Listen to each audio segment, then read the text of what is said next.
Go. All right, we are a go-go. A go-go. Yep. What is going on, guys? It is the ninth corner of the Octagon, giving ourselves a nice little start up here. As you can see, Lincoln is trying to get as far away as he possibly can from his responsibilities. That's all I do, bud. Well, I'm anyway, still running away from the Sean O'Malley loss. I know, I'm running. but I but see Cheeto in my rear view. He's saying it's Cheeto show.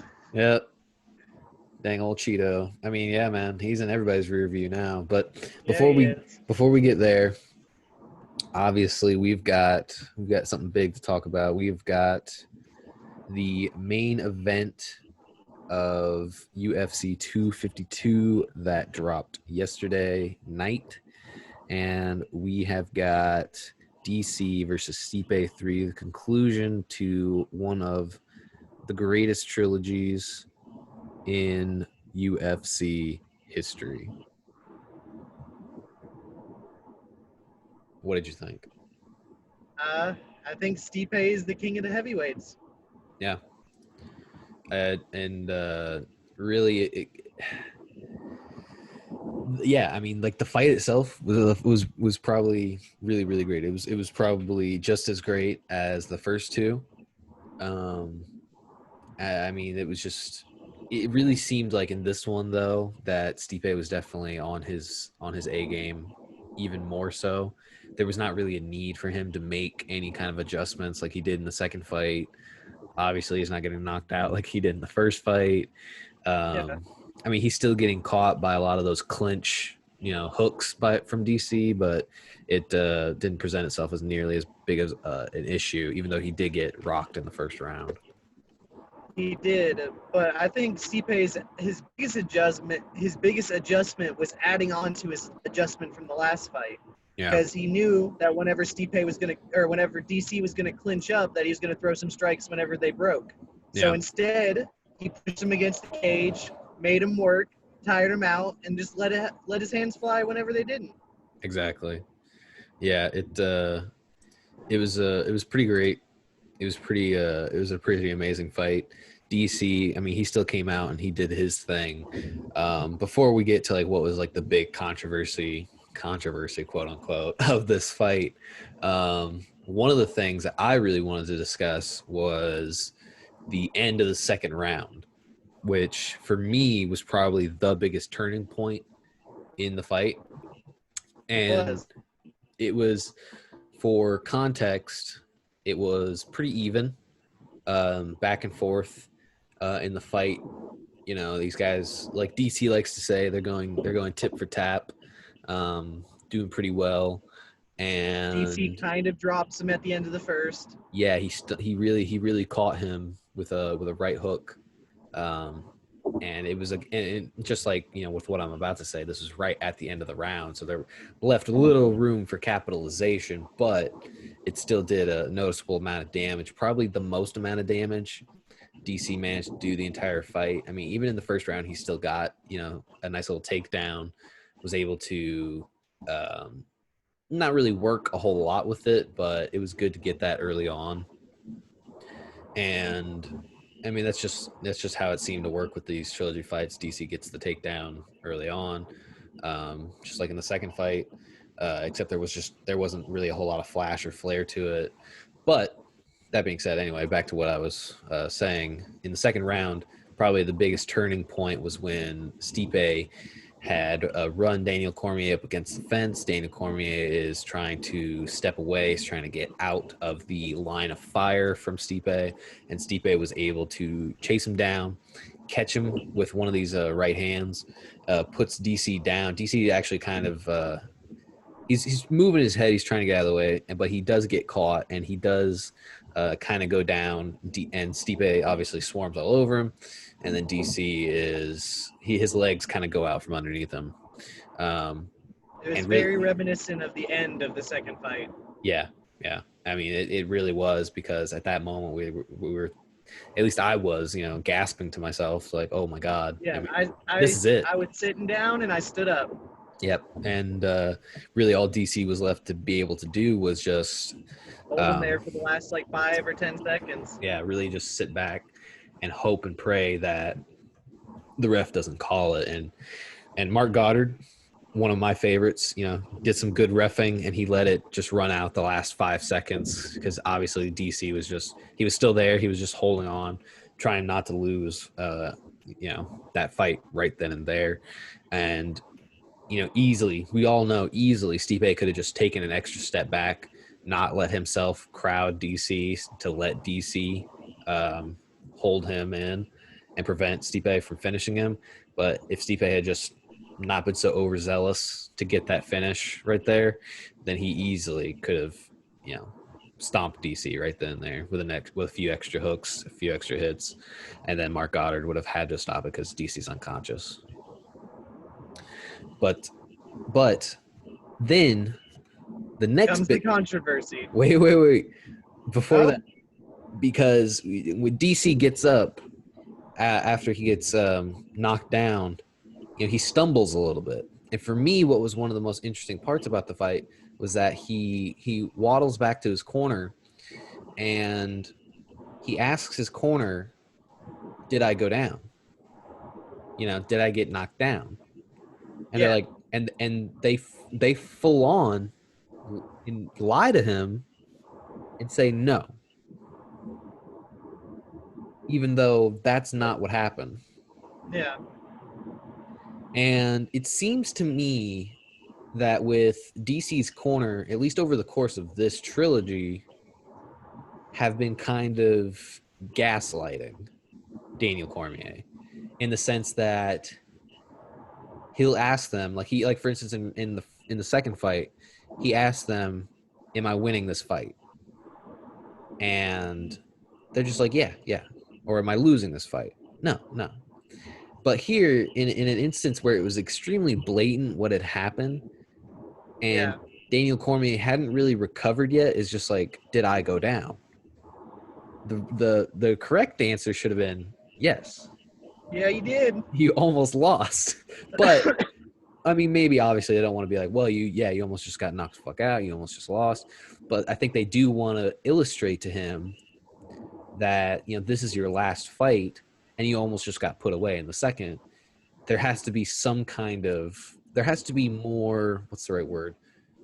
There has to be more incentive. A sense of urgency to keep your fighter from thinking it's already over. Yeah.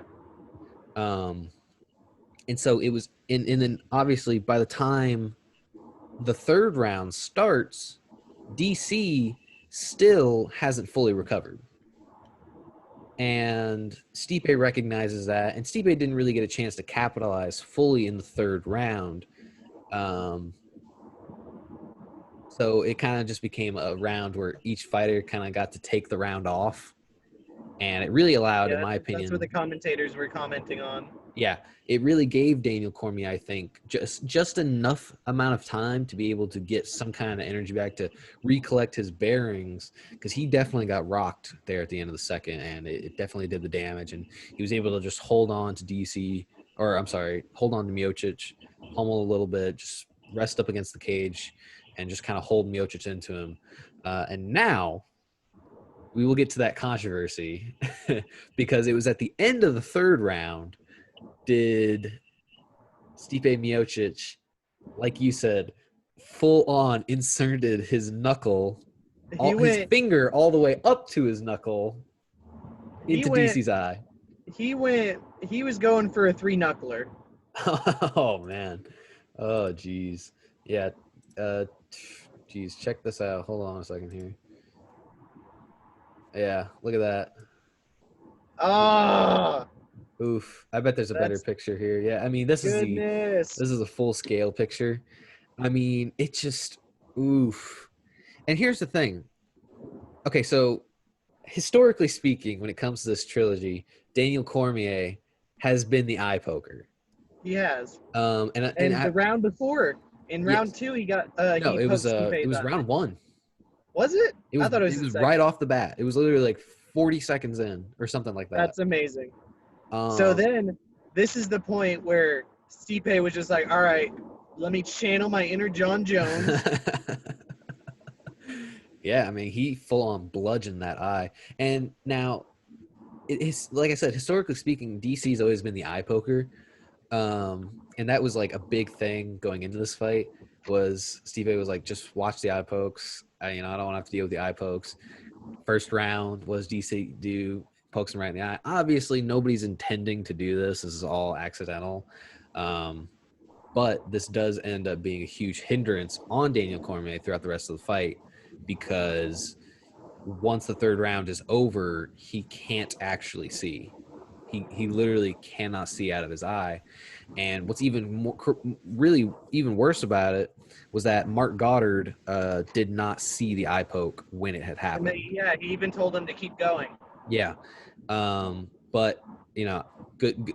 Thankfully, after the in-between rounds when they had seen the replay, after the fight had happened, Mark Goddard, came up to him, said, I apologize, for not calling that. It's just one of those things where that's like a legitimate mistake. I mean, that's hard to see, to notice.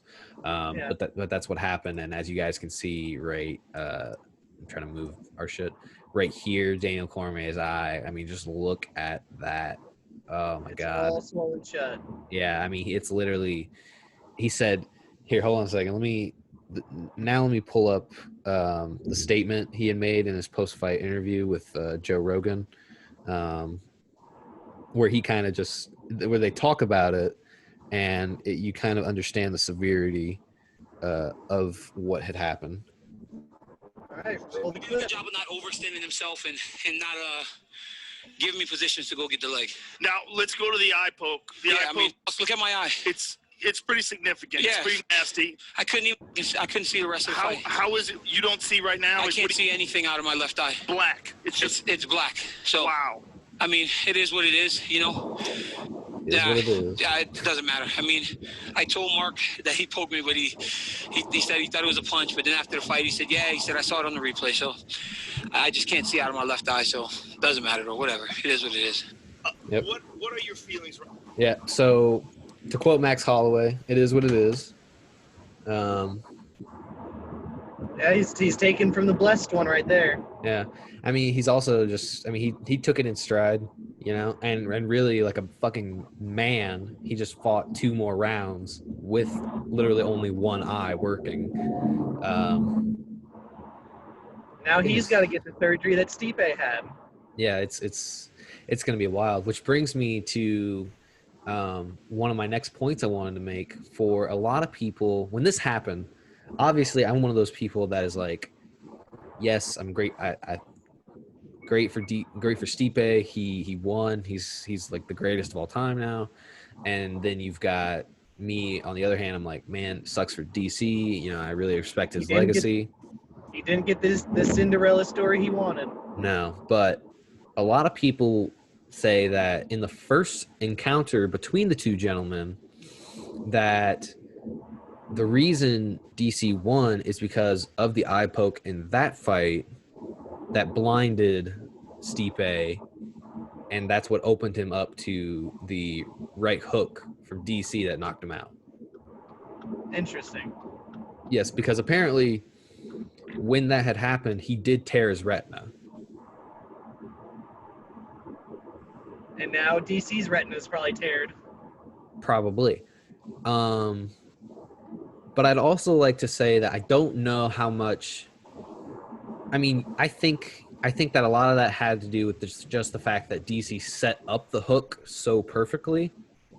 It's just one of those punches that you can see he executed it almost exactly the same several times in this fight, but it's all about the when and the where. Yeah, and I also think that another big contributing factor as to why that particular punch worked the way it worked in the first fight is because Stipe had just gotten through fighting Francis Ngannou. And so that's easily going to soften anybody up. And obviously, I'm not saying there's any certainties here, but to me, that is a big contributing factor. And so, anyway, like you said, in this fight alone, DC set up the same kind of shots, and Stipe took it. I think Stipe started getting a little bit tired at the end of the 5th, and that was really the time DC could have pulled something out and really won. But that being said, it was mostly Stipe's fight pretty much all the way through, with I think Daniel Cormier only outstriking him maybe in the fourth round. I think it was pretty much in every other round it was Stipe all the way. And that's just from Stipe completely just froze his wrestling ability throughout the fight as well. Yes, he completely neutralized any kind of offense DC had to offer. You notice that there was a good amount of adjustments from DC going into this fight. He wasn't reaching a whole lot with his hands, leaving himself open to those nasty liver shots as much. And obviously he's not getting tired from that. So he made that adjustment going into this fight. But I think one of the biggest new elements, one of the biggest adjustments Stipe brought in that really won him this fight was that cage work. I think the cage work is what really cemented Stipe here, because he's getting double underhooks. He is completely neutralizing any kind of escape for DC. He's landing good knees and good body shots, weakening him, slowing him down a little bit. Because in their first encounters, a lot of what DC was doing, or I'm sorry, Stipe and DC is just so similar sounding. I'm gonna try and stick with Miocic and DC, but Miocic in the first 2 encounters, a lot of what he was able to do was really over under in terms of hooks, and that is what really allowed DC a lot of escape, so that he could get out of cage work a lot better. But here it was just double underhooks, and it kind of just froze Daniel Cormier up against the fence. He couldn't really break away, couldn't really do anything. And another big, really good contributing factor to Miocic's success was the wrist control up against the fence. He was able to hold on to Daniel Cormier's right wrist and really just control that, and then keep the underhook on the other side of DC's body. And then that way, if they ever decided to break away, there was no heavy right hand coming from Daniel Cormier on the breakaway. Right, I mean, like you said, I mean, he pretty much neutralized every aspect of Daniel Cormier's offense and defense. It was pretty spectacular, and really it just kind of came down to Daniel Cormier could pull this back. He could do this. Is what I was thinking going into the 4th and 5th, but pretty much at the end of the 5th round, when Stipe kept going back to the fence, is when I was like, oh man, that's it, because going up, he ran out the last whole minute on the fence. Yeah, I mean, and I was like, and that's genius too, because that's how you win the decision there. Because the only ways DC could have won is if he got a last second choke or knockout, and if you just neutralize that completely, then there's nothing he can do. Yeah, and I mean, he tried to get a guillotine in there at the end, but it looked like he almost had his hands locked, but Stipe it was just so at the end of that fight, they're both sweaty, slippery. He just popped his head right out. So yeah, it was just intense, man. So skipping, going through the fight like we just did, breaking it all down, successes, the trials, the tribulations. Now, let's ask some of the more difficult questions here. First of all, thinking about Daniel Cormier and his legacy.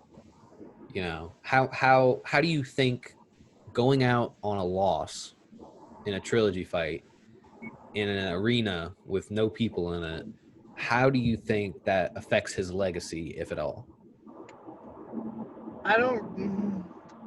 I've never really thought that going out on a loss when you're retiring is the biggest deal. It's obviously something you don't want to happen, and it's gonna affect your confidence in your legacy, of course, but I always thought you're retiring for a reason, because you can't keep up with these younger guys or the current champion. Yeah. So it's just how it happened. But I feel like his legacy is pretty cemented for Hall of Fame, everything. Oh, yeah. Compared, like we know hundreds of fighters who have come in and done less than him.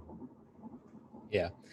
Now, I guess what's really the big takeaway here, or necessarily the thing you don't want to take away from this, is that one of the big stigmas that is going to be held over Daniel Cormier's legacy is the fact that for a lot of people, the thing he's going to be remembered the most for is being the guy that came up short of absolute greatness.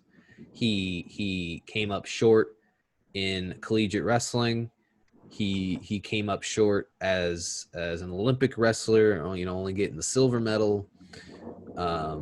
Obviously, he had a lot of big stints in MMA. Being the king of the cage heavyweight champion, Strikeforce heavyweight champion, going undefeated for several years, becoming one of the best light heavyweights, that we've ever seen.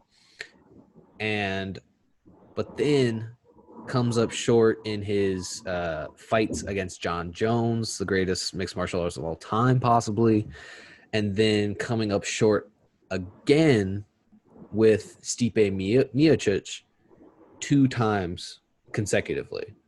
And even though, like I said, the man, if we went over his accolades and compared them to his failures, his accolades outweigh the failures.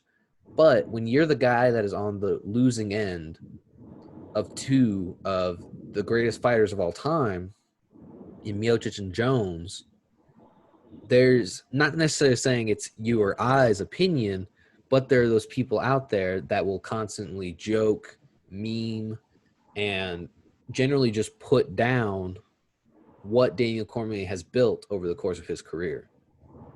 Which I think is just absurd. Yeah. I know we're talking about not our opinions, but in my opinion, if you are the guy that there's only 2 guys ever to have beat you in UFC history, or just your entire MMA career, like there's only 2 guys that beat him. Yeah. Ever. I think that's a huge statement to make, and though it's not the fairy tale ending that we were all hoping for, me included. Yeah. I can see that the argument for it, but I just don't believe in it because I don't either. Because the accolades really do just outweigh. Like technically, he only lost to Jones once because the other one was ruled a no contest. But yeah, he really lost to both of them twice. And if that's the biggest failure of his entire career, that's so subpar. Yeah, in comparison to, let's go over, some of these achievements, was an Olympic wrestler, was team captain of his wrestling division on the U.S. team. He, like I said, was heavyweight champion of King of the Cage, Strikeforce. Like I said, undefeated for 7 years. Went on to become one of the first champs in 2 divisions. Second champ. Exactly. And then went on for years, was also the only champ to have defended both titles, held that distinguish for a little bit. Obviously, of course, until Amanda Nunes came along and started changing that. Now she's still defending both titles. Yeah, she's still the greatest of all time. But Daniel Cormier came along, and here's the thing, just the roster of people Daniel Cormier has beat in both heavyweight and light heavyweight. Derek Lewis, Anthony Rumble Johnson, Alexander Gustafsson, Antonio Silva. Exactly. You've got Josh Barnett. There's so many people that Daniel Cormier has put to bed. And like you said, to have only lost to 2 people, Jones and Miocic, keep in mind, this is also the same guy that beat Stipe Miocic at one point in his life.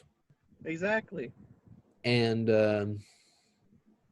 I mean, like you said, those accolades, they're incredible. And the man's got such an impressive legacy. He's a hero to so many fighters, little kids. He coaches wrestling for. He has a great personality that comes through well over the commentary. Yep, exactly. And he's a great analyst too. He's so good whenever I watch him when he does the DC and Ariel Helwani show. Or the detailed show where he actually breaks down the fights frame by frame. Mm-hmm. I mean, he's a legend, and he'll always be a legend. Now, I just hope that when we look back on DC in a few years, that it's fondly still. I hope so too, because here's the thing: he's not really going anywhere. He's still going to be around. He's still going to be around. It's not like he's just retiring and actually going off into the sunset. Like GSP or somebody like that. He's still going to be commentating. Mm-hmm. Like, it's possible that he'll be commentating on Stipe's next fight. Which would just be amazing to get his perspective from a guy that's fought Stipe 3 times and to hear his perspective on what Miocic brings to the table versus another opponent, like, say, Derek Lewis in the future or John Jones even in the future, which now brings me to the other side of that coin is Miocic, because now the real question is, what does this do for Stipe Miocic's own legacy that he's built for himself? Because I think now best heavyweight ever now. Exactly. Like now he's pretty much just become the greatest of all time in terms of the heavyweight division. And I think that's very, very difficult to dispute. And it's very difficult to dispute. And there is it's difficult to dispute one, and that's not something that people say lightly about the heavyweight division. Right. I mean, you've got people obviously within the UFC, but we're talking about people like Fabricio Verdum, who was always great. We had people like Gabriel Gonzaga, who was great. We had people like Daniel Cormier, obviously being there, being present. There was just Junior Dos Santos. There was a lot of great heavyweights.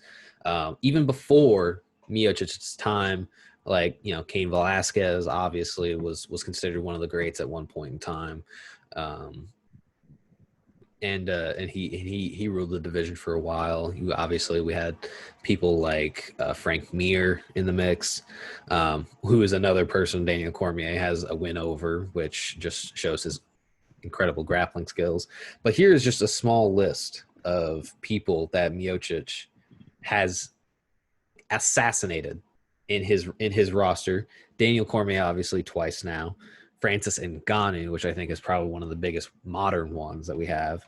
Junior Dos Santos, Alistair Overeem, Fabricio Verdum, Andre Arlovsky, Mark Hunt, Gabriel Gonzaga, Roy Nelson, Joey Beltran.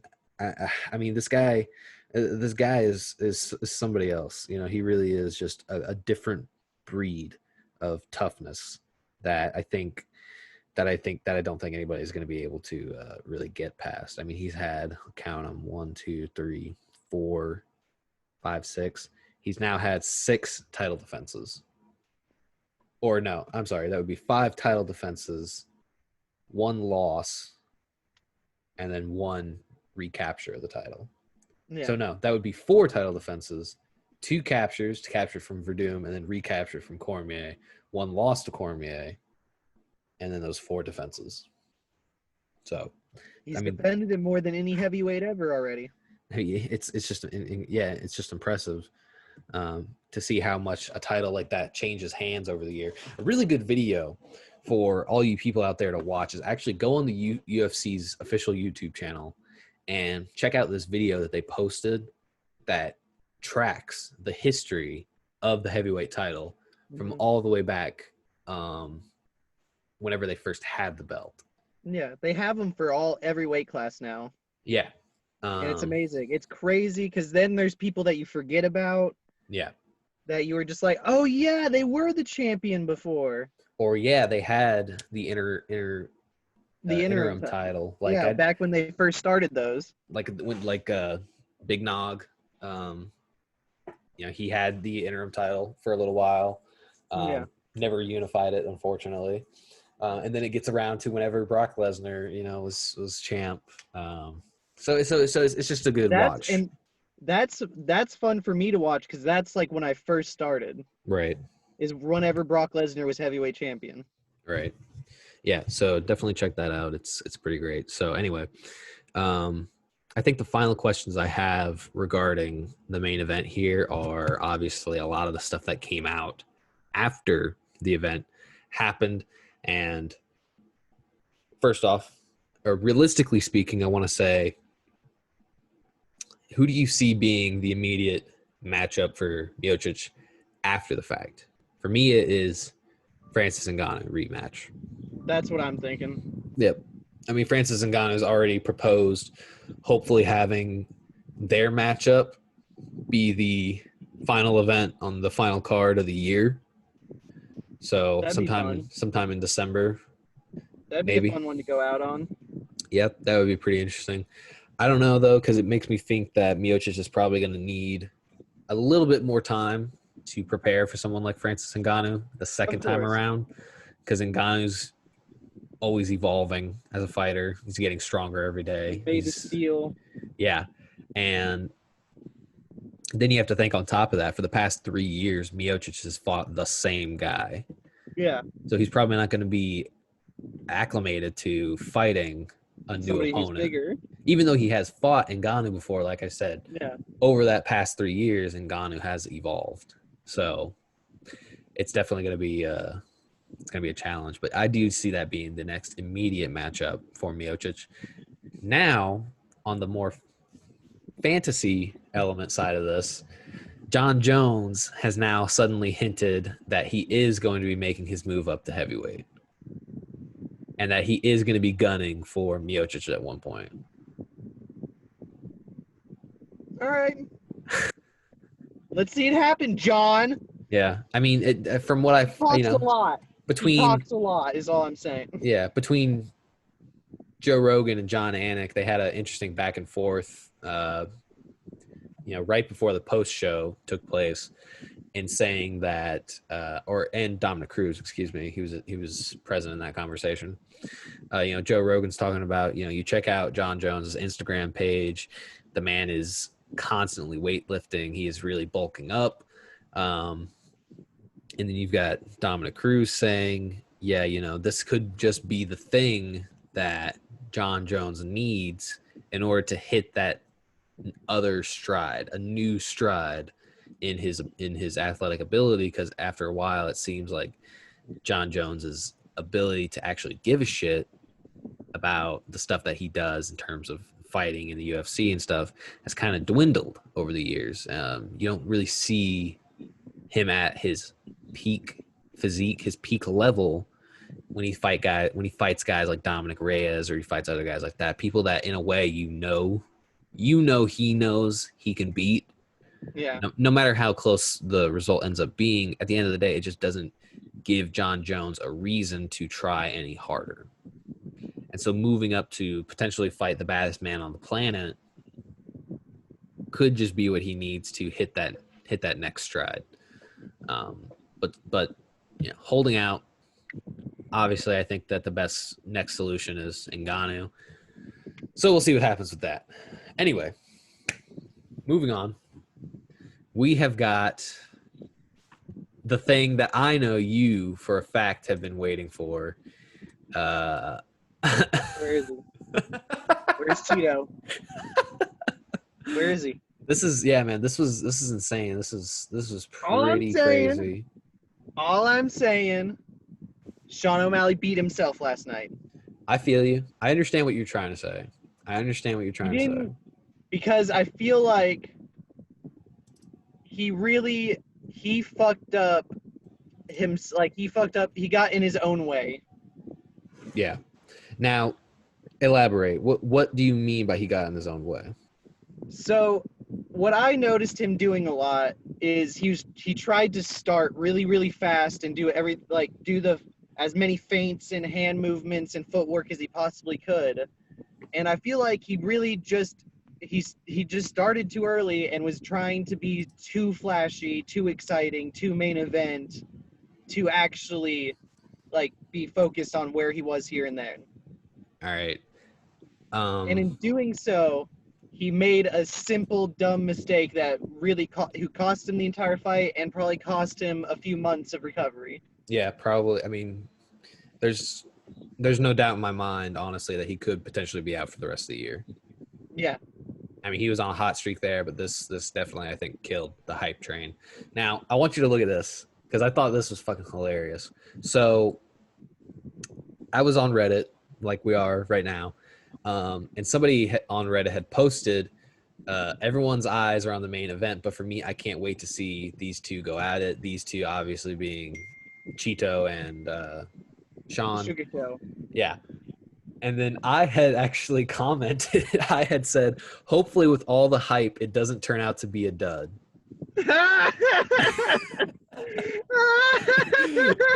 And so that was like 2 hours before that fight had even happened. Or it was like right before it had happened or something like that. And then literally after it had happened, 2 hours later, somebody had obviously commented, "Rip," you know, because it turned out exactly how I was afraid it was gonna happen. Me too. And I said, "I know, right? Me and my big mouth," because I spoke it into existence. Why did you do that? I mean, it was just awful, man. Because I mean, because it's one of those things where I knew something like this was gonna happen. I was like, okay, on paper, you've got Sugar Sean O'Malley, who's great. He's a great counter puncher. You know, he likes it when people just go completely overzealous and throw themselves at him so that he can get that big right hand. He can get that big head kick. He can do something huge, flashy, and really just, you know, showcase his offense.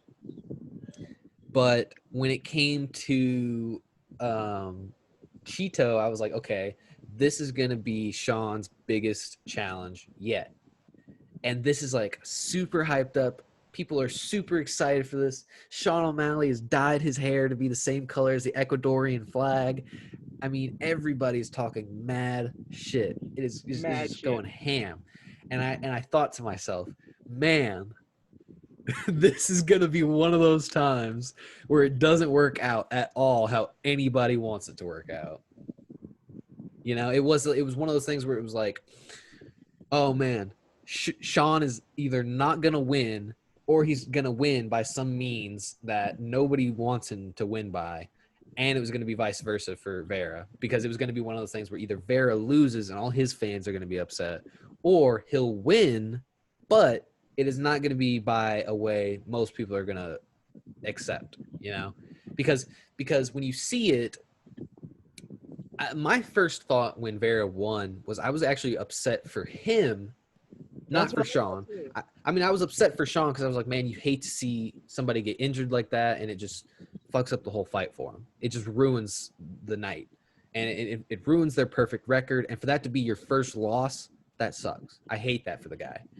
But I hate it more so, or equally so, I should say, for Vera, because you don't want that to be the way you win the fight. Now, for Vera, he took it, you know, I won the fight. I'm great. I'm awesome. This is the Cheeto show, all that jazz.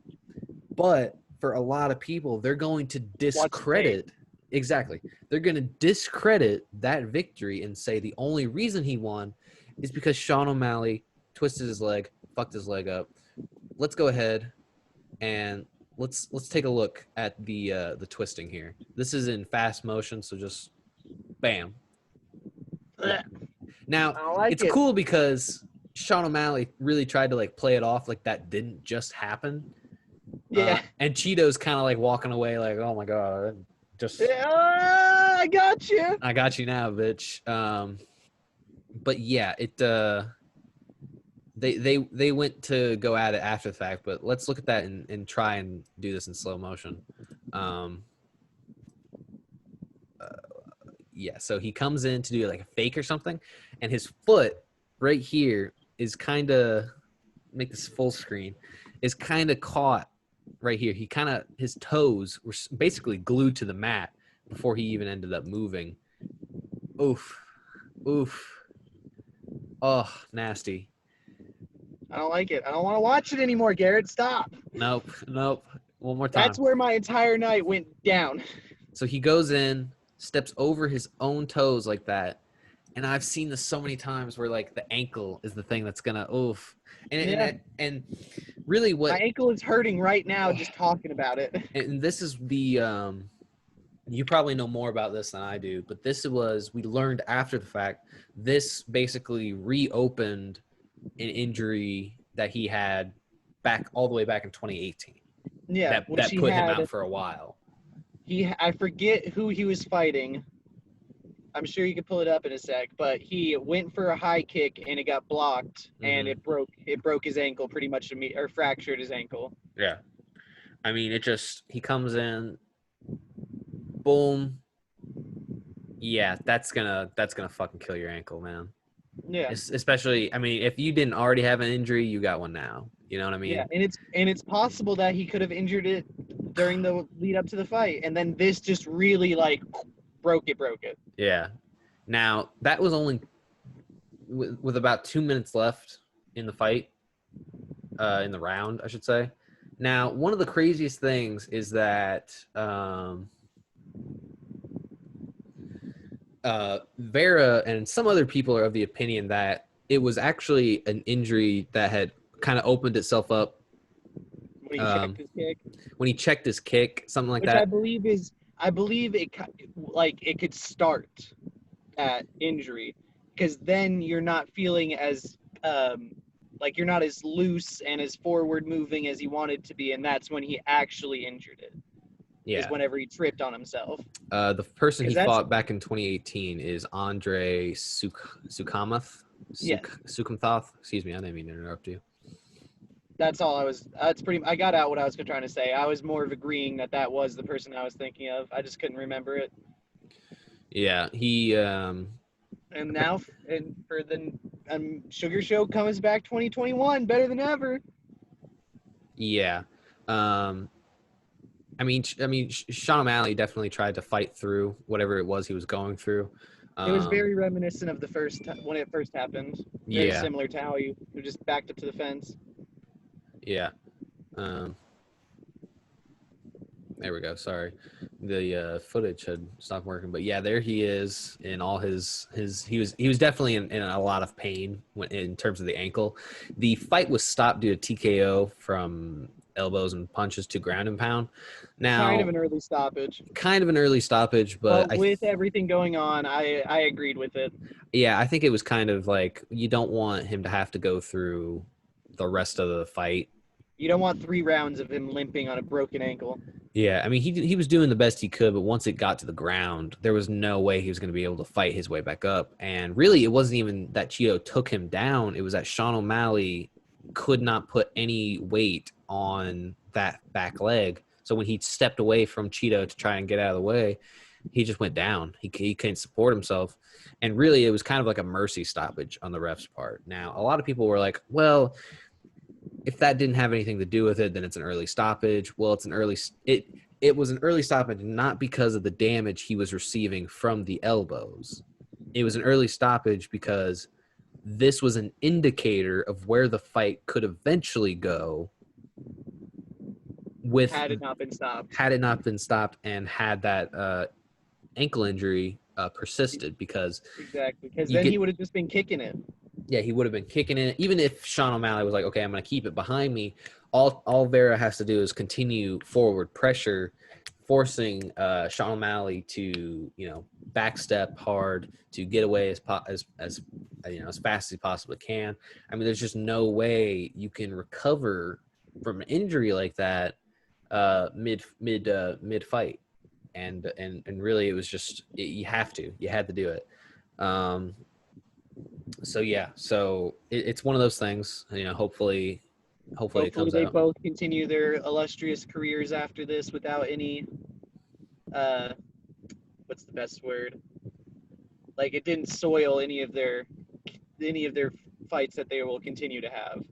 Well, all it's going to do now for Vera is definitely just launch him into a top 10 fight.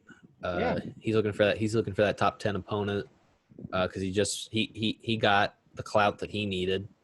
But like I said, hopefully this doesn't have the negative effect of creating That's what I was trying to get across. Yeah. So yeah. So anyway, moving on. We'll just kind of Beautiful first round KO, dude. from Vera. Yeah. Yeah, it was great, huh? He really pulled it all out. Yeah, Anyway, we've got the. Hold on, I'm picking up some crazy static or some kind of sound or something. Was That's that better. it? Yeah, that was Okay. that was a lot better. Anyway, so yeah, we had our Junior Dos Santos versus Jairzinho Rosenstrike. A beautiful KO. Beautiful KO. I got to tell you, when we were going into the fight, beforehand, I was definitely all Rosenstrike. I was like, Rosenstrike, he needs this. I mean, both men needed this coming off losses, but I was like, Rosenstrike needs this because he's a lot better than I think he gets some credit for. I think people are just like, oh, he's just a knockout artist. That's it. He just hits really hard. No, the guy's got about 80 plus kickboxing bouts under his belt. He's a striker. Yeah, for sure. he's a very technical striker. He's a good counter puncher. But then, as soon as Junior Dos Santos comes out playing the Rocky theme, and he's rocking. You were all for it, weren't you? Yeah, I was sold, dude. I was all Junior Dos Santos from that point on, and he's rocking the tight mustache. I mean, is. he was looking really good, dude. Junior Dos Santos always looks really trim. Ripped. Yeah, I mean, he is. Oh my god, he's just buff, man. He is out there. He's cut. He's lean. His physique was just incredible going into that fight. And the mustache was just a great little touch, on top of all that. The Rocky music obviously is always going to sell me, but what sells you more? What sells you more, the Rocky theme or the Coming to America theme? Or Living in America? Living in America. Yeah. I like the Rocky theme just because there's a lot more emotion behind it. Yeah. The Living in America does get me hype as well. Imagine if he had like the whole outfit and everything. that would have been great. That would have made his loss even more hurtful.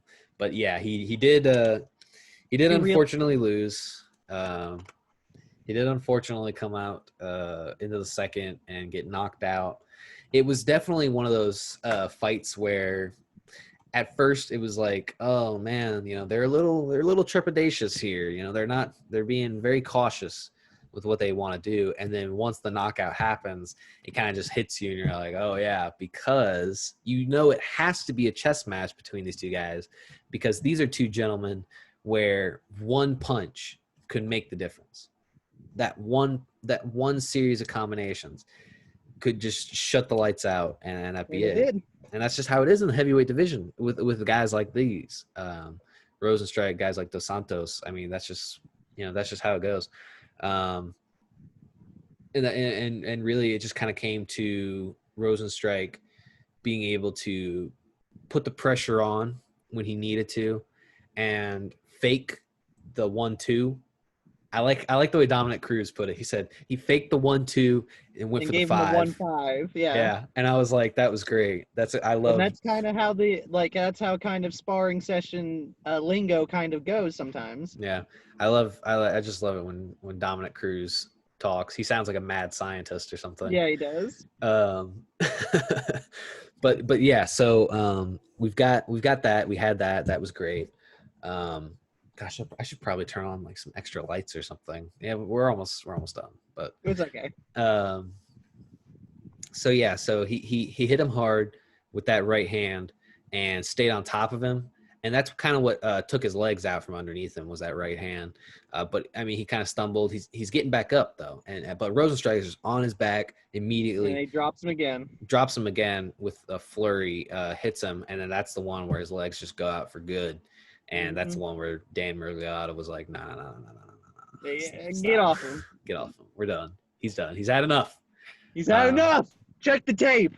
But what I really liked, was just how the two gentlemen had so much respect for each other after the fight. They sat and talked with each other. I also thought it was really cool that they're on the same team. Yeah, and then how they were like sitting with each other after the fight was over. Yeah. And I think another little tidbit I learned before the fight is that apparently, because they use the same gym. Yeah. And so he wanted to apparently, spar. yeah, the Junior Dos Santos was actually offering to spar with Rosenstrike in preparation for their upcoming bout. And Rosenstrike is just like, the balls on that dude. I know, right? It's just, it's one of those things where it's like, Junior Dos Santos is like a genuinely very, very nice guy. Yeah. So it's like you can tell by that mustache, dude. I know, and his voice is always so soft too. Like he doesn't have like an ounce of malice to him. Yeah, he's got no hate to him. And so when he came out on social media the day after, or probably the night of, he said, that he was upset. He was negatively surprised, but he still looks forward to where he goes in the future, because I mean that's gonna be tough, man. I mean, I got you. What? Oleinik versus JDS. I mean, it might be what they both need right now, coming off of losses for both gentlemen. That's exactly what I was gonna say. Is they're both coming off of a loss. Both fought Derek Lewis recently. Yeah, I mean, it would make sense. It does. It makes sense, and it would help Oleinik get even more into the top 10. Yeah, if he gets a win over someone like JDS. Exactly. That's going to be really good for him. It just sucks for JDS because this is his third straight loss. That's tough, man. That's just tough. Rosenstrike made the appropriate comeback that I was happy to see after getting absolutely devoured by Ngannou in their matchup. Absolutely devoured. So who do you want next? For Jairzinho? Rosenstrike? I mean, pending whether or not the Miocic Ngannou rematch happens, I could see a potential Rosenstrike Ngannou rematch. Not necessarily in the immediate future, but sometime in the future, like Rosenstrike said, that's just something that's always going to be in the cards. But I do think that a good matchup for Rosenstrike now is either going to be Derek Lewis. That's who I was going to say. Yeah. I mean, I feel like that's a fight. Yeah, that's a fight. But like I said in our last podcast, Derek Lewis is looking really good up against Curtis Blades right now.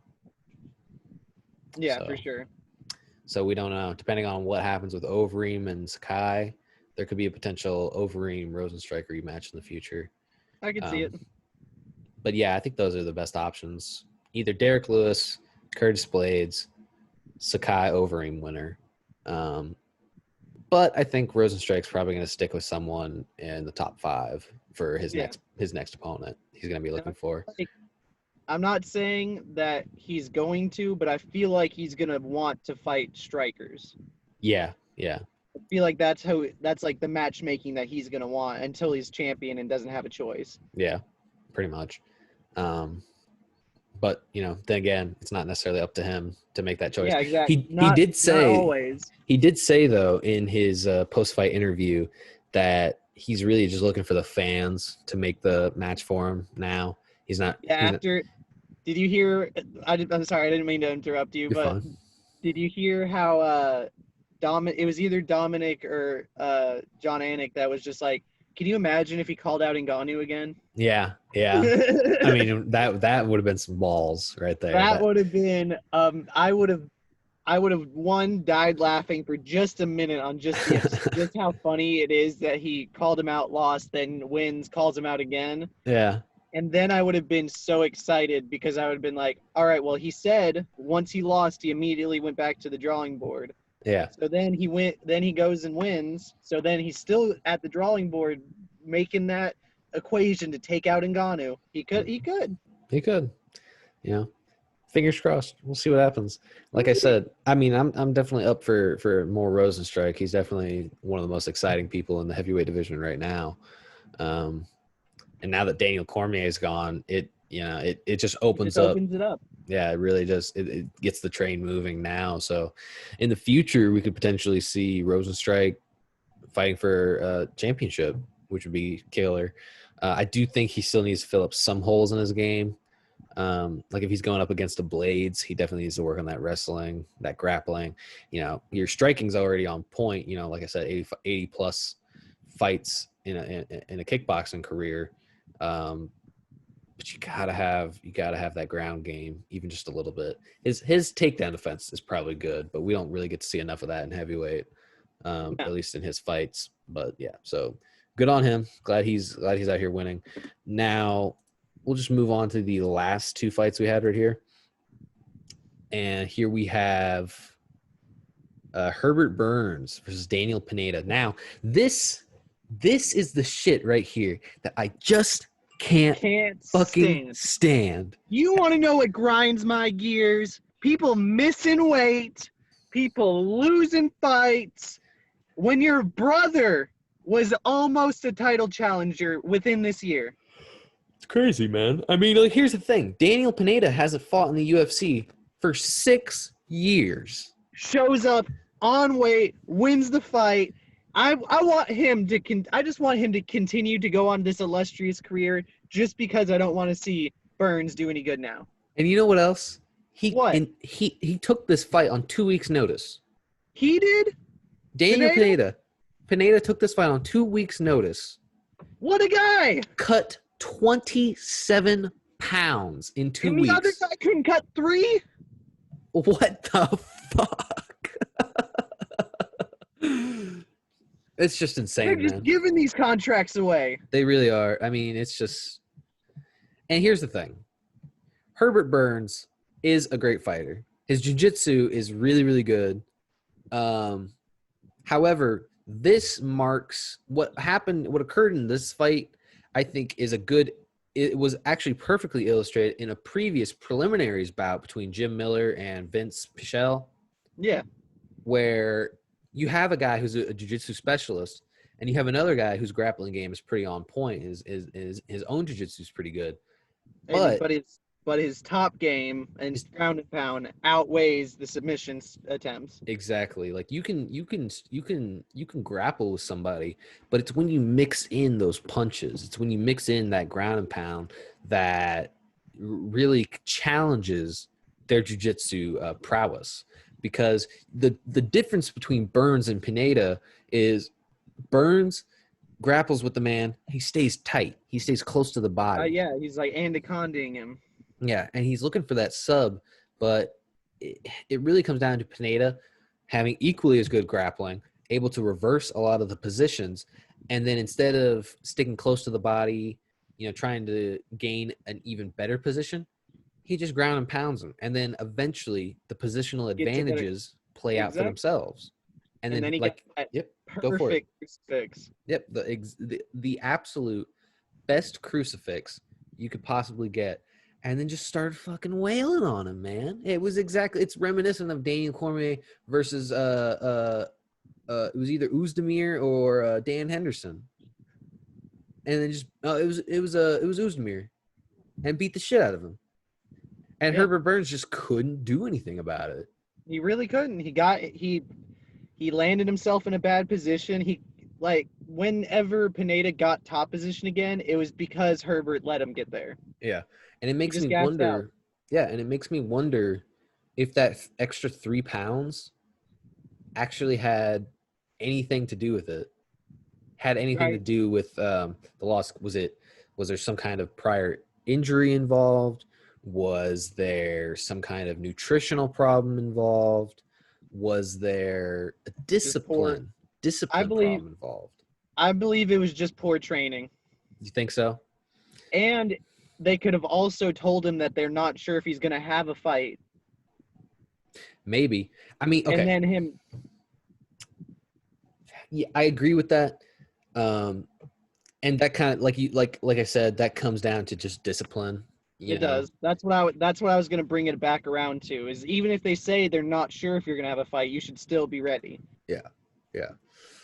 So, I mean, Daniel Pineda definitely that's the key here. He just did exactly what he was supposed to do everywhere. Discipline. That's the key word when it comes to this fight, is one fighter had more discipline. Herbert Burns was on a hot streak, getting it was like 3-0 in the UFC. Yeah, getting this year alone. Yeah, making his debut at I forget, but like I said earlier this year, his previous win was in UFC 250. If I'm not mistaken, I could be wrong. I believe so. But he was doing great. He's getting subs. He got that. Oh no, maybe it was he's 2-0 in UFC because he got that big knee on. God, what's his name? That's gonna kill me. Look it up. Look it up. We have the internet at our fingertips, dude. We do. But he got that big win over excuse me. Gosh, I'm terrible when it comes to this kind of stuff. I'm terrible when it comes to remembering really important details right off the top of my head. I know, it's only whenever you think about him. Yeah. So he got that big KO knee on Nathan Landerwehr. Yes. Yeah. He got that big KO knee on your boy, and then he got, I think he got like a submission win over Dunham, Evan Dunham. So yeah, and then obviously he comes in to fight Daniel Pineda, loses, but that's aside the point. That's outside of the main issue here. But yeah, so that's that. I think that's just what the key is here is discipline. Now, I wanted to talk about this because I didn't realize this, because this is just it's just the issue that we had sometimes. I was so excited for Magomed Ankalaev versus Ian Kudalaba, and I did not even know that they weren't going to be on the card until I had already bought the pay-per-view. And so, I didn't bring it up. I didn't say a single thing because I wanted this to happen. Oh my God. I swear to God, dude, I literally, and so I go to look it up, and apparently the day we recorded the last episode of Ninth Corner of the Octagon. I know. I noticed. I literally saw it and was just like, wow. And it was like right after we recorded too. Yeah. And then I don't think they went public with it until 2 days later. Yeah, then I saw it then. I saw it whenever it broke news, and I was just like, oh, I hope Garrett hasn't seen this yet. I had it. I literally, it's not that I cut myself off from MMA news in between podcasts. Like I do try to keep up with it as best I can sometimes, but sometimes I just get caught up between, the editing of these videos, breaking these up into little snippets for extra content, and then I get caught up playing Pokemon. Pokemon, other stuff that's not MMA related, obviously, family, Pokemon, and then getting the Contender series, doing those videos, watching that, doing the videos for that, and then other MMA stuff, like getting more prepped for the main events. And all that other stuff, and whatnot. And then it just as soon as I bought the pay-per-view and I looked at the card, dude, and it was like, I swear to God, dude, it was right when I saw Herbert Burns and Daniel Pineda walk up, and I was like, what the fuck is happening? It's ridiculous. Speaking of Pokemon, what you got? I want to see some crazy shit since we were talking about it. I got this booster pack today. I know this is not MMA related at all, but check this out. This is a boss's order. This is holy crap! Rainbow Hollow. That is sick looking. Ultra rare right there. Got this today. So, yep. That's amazing. Yep, I'm gonna try and live stream tomorrow with some TCG, and that's gonna be the thing I talk about the most. Let's do it. Anyway, all right, let's wrap this up. Last fight. Yes, John Dodson versus Merab Dvalishvili. This is another one where I made a post on Reddit about it, just because it's interesting shit to me, at least. I made this. Oh man. Well, I'm looking at it now, and apparently you guys won't be able to see this, but you know, on Reddit, if you go look yourselves, because apparently it's been removed for probably for some stupid reason I don't understand. But this is the original post. Is I said Marab Dwalishvili got me missing Khabib, and I took a picture of him when he came out, and he's got like the black afro on instead of like the yellow blonde one. I don't know why the moderators removed this. Me either. I don't know. Maybe because it's on Snapchat. I don't know. Here, hold on a second. Maybe it's because let's look at the rules. Let's just take a small little no spoilers within 24 hours of an event. There's nothing spoiling anything about it. It's before the fight. This is during his walkout, so this is before the fight. I think the moderators just didn't understand. No low quality or joke only posts. Oh, well. Maybe that's what it was. What's the point of Reddit? Oh, here we go. It says use MMA memes for funny stuff. Posts that are in bad taste or generally do not fit in with our MMA will be removed. Well, there you go. Okay, so our They MMA, just didn't like you. they thought to themselves, well, this isn't relevant at all. But guarantee you, if you go and you check out my UFC posts, I posted that to the TCG website or the TCG page, and I actually got some positive feedback because a lot of people are excited for it. So yeah, I don't know. That's just dumb. Anyway, but that's Dvalishvili. He did great. Really, he just went for it the whole fight, and that's that's the difference that he made up for, because John Dodson was like waiting for a counter punch, waiting for a big knockout that just never came. Yeah, I mean, he got like one good left hand in there towards the third round. Yeah. But I mean, that was really it. Really, the only thing John Dodson had going for him the entire fight was just great takedown defense. Oh my God! Out of 20 takedown defense, 0. 20. No, 2. He did get credit for 2 takedowns. Did he? I thought they didn't count him. No. He got credited for 2 takedowns, even though it was like boom, right back up to the feet. There was that one time at the end of the fight, he got him pressed up against the cage. Yeah, and it's like his butt was touching the mat. Okay. And then I'll give it to him. And then the first one was in the first round, I believe, and that was like John Dodson was all the way on his hands and knees for literally 0.5 seconds. Yeah. And then he was back up. But then the rest of that, very much enjoyed it. I thought they both did good, but obviously Dodson just didn't pull through enough. There was just no output from Dodson. There really wasn't, but he was really good at defending everything that came at him. Yeah. He just didn't put anything forward. Yeah. Sucks to see, because I was really pulling for Dodson. You know, that was really the guy that I had going into it. And I think he could have done something. You know, he could have. I think both men's gas tanks were just up there. Dodson just chose not to. 5 rounds. And Dodson was even of the opinion, you know, all Dvalishvili is going to do is try to take me down and hug me and all that shit and not really, you know, cause any damage to me.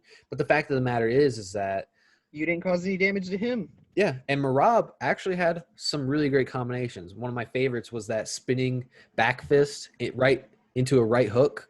Yeah, that was beautiful. I mean, that's amazing. Like, that's the kind of flash that the judges are looking for when you yourself, even though it's probably not putting enough damage on you specifically, it looks really good. Yeah. And the fact that you can't really you're not doing anything in return. It's one of those things where he wasn't doing Dodson wasn't doing anything the entire fight. And then it wasn't until like the last few seconds of round 3 that he finally started like unloading and going to town. Yeah. And it's like, you just hate to see that, because it's like, hey man, it's too fucking late. It is. It's too little, too fucking late, bud. Yeah. So yeah, that's Dvalishvili, you know, great for him. I forget during his post-fight interview who he said he'd like to fight next. I'm trying to remember. I forget also. Weird. Yeah. Well, I'd like to see him go up against pretty much anybody at this point. Put him against Sugar Show. Why not? Why not? Let's see here. Before we leave, I like to do this. I like to give the guys on the prelims some love. So we'll just go over them real quick. I watched the prelims. They were all good fights. Yeah, I managed to catch I managed to catch the prelims like right when they started, even though I was having some troubles with my TV. I was too. I caught the two early ones on the I didn't on see my computer. I didn't see the early two. I saw just the regular prelims. We'll give these guys some love. This featherweight bout between Kai Kamaka and Tony Kelly actually got fight of the night. Really? Yeah, these guys actually got fight of the night. It was pretty good. I was actually here's my fault was that I was having so much trouble trying to focus my attention between this fight and what was going on my TV because it was on my laptop that I didn't actually get to see all the highlights of the fight. But I just know it got fight of the night, and I also know that Kai Kamaka is going to be fighting on the UFC 253 card in September. So I guess he did well enough. And it looks like so far, the card hasn't fully come together yet, but so far, he's listed on there as the co-main. There we go. So but like I said, I don't know. That's a huge shoot up right there. That's what I'm saying. It's so unbelievably, a super jump that's so unbelievable that I think that's just because the card hasn't fully come to fruition yet. It's possible. So we'll see. Or it could be somebody that has the exact same name, and I just don't know. And just. But yeah, so he got fight of the night. Good for him. And then we had Chris Daukaus versus Parker Porter. This is pretty interesting. This is Chris Daukaus's heavyweight debut. I think this is the debut for both gentlemen, actually. I think it is. And Chris Daukaus actually came through and finished the fight with punches and a big knee that I swear to God was almost illegal for a second there. I thought it was. But on some of the replays I've seen. Yeah, but I don't know if it's like for the angle we're looking at or not, because I couldn't tell if Porter's knee had touched the ground yet or not, or if he was just so folded over his leg that it looked like it had touched the ground. Or it could have been totally legal and the ref just didn't call it. But Daukaus did great, came out on top. Really, really good for that guy. Then we had Ashley Yoder versus Livia Hinata Souza. This was one where I was watching it, and I think I was still having trouble with my TV at this point. But every time I looked to the screen, Yoder was the one that was leading the fight. Yeah, she was. Souza was trying to do stuff off of her back, but she couldn't get anything. And yet Souza somehow won the decision. Yeah. A unanimous decision at that. It was weird.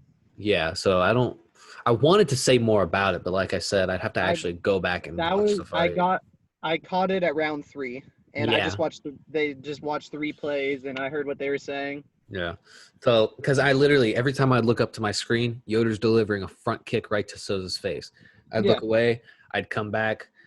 Yoder is hitting Souza with a great combination.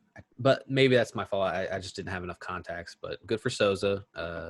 We need more competitive straw weights in a pretty thin division right now.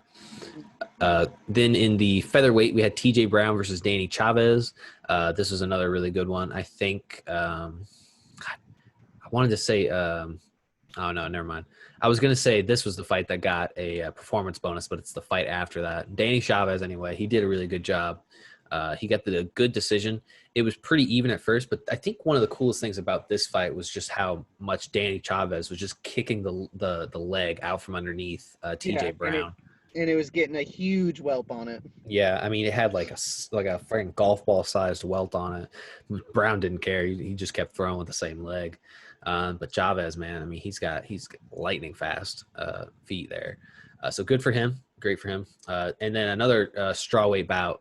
This is a up-and-coming strawweight contender I'm really looking forward to is Vina Jandiroba. Yeah. At first, it's like Verna, but I've heard it pronounced Vina just because obviously in Brazilian culture, they drop that R a lot. They do. It is Vina. Yeah. So it could just be Vina Jandoba. I don't know. But Vina did a really great job. Really, this was just like Oh my God, the submission game in this was just super on point. She came in. Oh, I'm interested to see what her striking game is like, though. Even though she's expert level jiu-jitsu artist, I'm interested in seeing what her striking game is like. This is the lady that got one of the performance of the night bonuses, just because she came in, faked the shot up top to the head, went in for that takedown, and then just crawled all over her opponent, suffocated her, and got in one of the slickest arm bars I've seen in a minute. beautiful, beautiful work. Yeah. And then we finished off the prelims with a lightweight bout between Jim Miller, a veteran of the sport, and Vince from Hell Pichel. Apparently Vince Pichel. What tattoos he's got, though? Oh, yeah. Yeah. The From Hell on his underarms. That's awesome. Yeah, it's pretty badass. Pichel is apparently someone who has actually been out of the fight game for like 3 years or something like that. Due to some kind of injury he had suffered. Jim Miller obviously is no stranger to the lightweight division. He's a great guy, great jiu-jitsu practitioner. He was on a bit of a tear of his own for a while there, but then he ran to Pichel here. And Pichel is just someone who's so strong. This is the fight we were referencing earlier with the Herbert Burns, Daniel Pineda matchup, where Vince was just able to completely neutralize Jim's own grappling due to heavy ground and pound from the top. I mean, it just piled up. Yeah, I mean, the guy just proved how physically powerful he is and just how strong he is, and it was great. I loved it a lot. And yeah, that kind of finishes up what we have going right there. Oh, hold on a second. Quick little update on my phone before we leave, you guys. This video is sponsored by Manscaped.com. We don't sponsor Manscaped. We don't sponsor Manscaped. Hold on a second here. I got an update on Sean O'Malley's foot in this video here. Okay, hold on a second. Quick update on Daniel Cormier. Daniel Cormier suffered a torn cornea last night after his trip to the hospital. No timetable yet for recovery. Doctor said he won't need surgery just yet, but they have to monitor how it feels before knowing for sure. He was discharged from the hospital late Saturday night. That is from Ariel Helwani. Let's see here. I'm looking for the Sean O'Malley update as well. Getting multiple updates, obviously, but let's see. Hold on a second here. Maybe have something on Herbert Burns as well. Oh, it's just a Michael Bisping demonstrating how to get out of the crucifix position. Take that, Burns. I mean, it's pretty impressive what he's doing right now. Champ Chandler. Okay. Talking about three-time Bellator champion, Champ Chandler. Miocic and Cormier both deserve to be the greatest heavyweight of all time, according to Jairzinho Rosenstrike, which is a pretty fair assessment. I would say so. Yeah. Okay.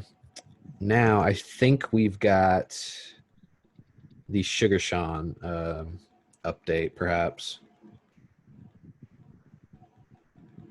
Okay, hold on a second. Sorry. I'm still looking. Okay, so this is Dana White on Sean O'Malley injuring his leg for the second time in his last 4 UFC fights. Let me actually see if there's something other than this. Okay. While there. It was happening to us for a while there. Okay, so Marlon Vera says Sean O'Malley injured his leg because he threw a hard calf kick at him. See what he has to say. You guys were feeling each other out. Looked like it was a great matchup. And then all of a sudden, he starts taking a couple little wobbly steps, and it looked like there was someone. Did you pick up on that right away? I know Jason did, and he was yelling at, but could you see there was something wrong? Bro, I see myself as a very good kicker. You know, that's how I started my career. I was, throwing a lot of kicks back in the day. Now I'm putting it together, my boxing and everything. But now watching the video, I throw a hard calf kick, and after I throw a calf kick, his nerve just shit happens. The same way Chandler got with Primus and my boy Alex Perez beat Formiga. He kicked me really hard in the leg, but my shit is stronger than his. What are the people saying to you? What are they sending to you right now about your victory? Oh, I cannot even count that right now. Like, my phone explodes. Like, my Instagram got shut down. My Twitter got shut down because I got way too many notifications. And that's pretty sweet, when people recognize your hard work, your dedication, Steve-O was saying congrats. My boy Masvidal was saying congrats. So it's pretty cool to get the support for people you admire and stuff like that. Kenny Slater told me earlier that those things are pretty sweet, those things count more to me than, have, stupid hype or shit like that, when Conor said it better, real, recognize real, and I like that. Yeah, so that's pretty much not necessarily an update, but that's more of a clear picture on what Marlon Vera sees from his perspective was the possible, I guess, what's the right word? The cause, the catalyst there we go, to the eventual thing. It's possible that I don't necessarily think that the calf kick is what broke the leg. I do think that, but we do know that his leg was broken in a previous fight doing something similar when it was blocked. But I think in this matchup, it possibly weakened the leg. That's what I was saying, yeah. And then, once he rolled his leg like that, that's what really did the damage. But yeah, so that's all we have, I think, for this week's Ninth Corner of the Octagon, Lincoln, unless you have anything else you'd like to add. Just may the force be with you. Exactly. So that's good. We are going to get the heck out of here. And have a good one. Yeah, we'll see you guys next time.